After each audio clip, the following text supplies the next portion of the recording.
CMPD is investigating a shooting right now that sent several people to the hospital.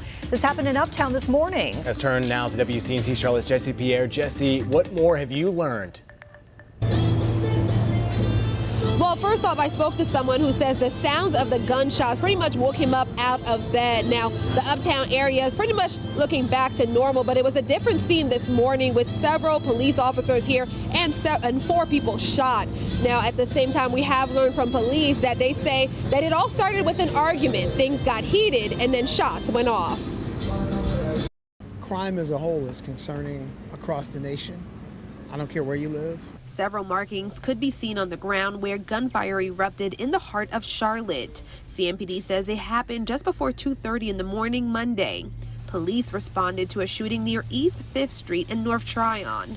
Greg Jackson, who was also the founder of Heal Charlotte, an organization that works with the youth and works to curb gun violence, says he was in bed when he heard the gunshots. Probably heard about 7 gunshots going off, very loud downtown.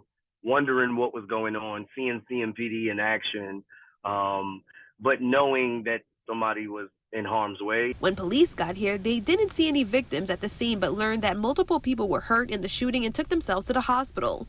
People say investigators did go to the hospital to interview witnesses. The violence, a big concern for people who live and work in Uptown. There's police officers around here, and it's a shame to see a lot of crime going on in Uptown.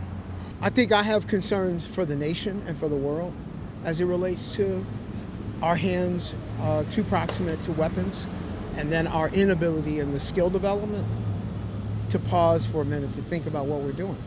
Jackson says this incident just makes him work harder to find solutions to the gun violence problems that hurts communities across Charlotte. We just have to admit that some of our children that are in this city are living in war zones, and it doesn't matter the time of the day. It doesn't matter the neighborhood, the location of the city. Everyone is at risk. CMPD says 2 people who were hurt have been released from the hospital, while the other 2 are still in the hospital but are in stable condition. Now, coming up at 6, I'll share a little bit more about Heal Charlotte and their efforts to curb gun violence. Live in Uptown, Jesse Pierre, WCNC Charlotte.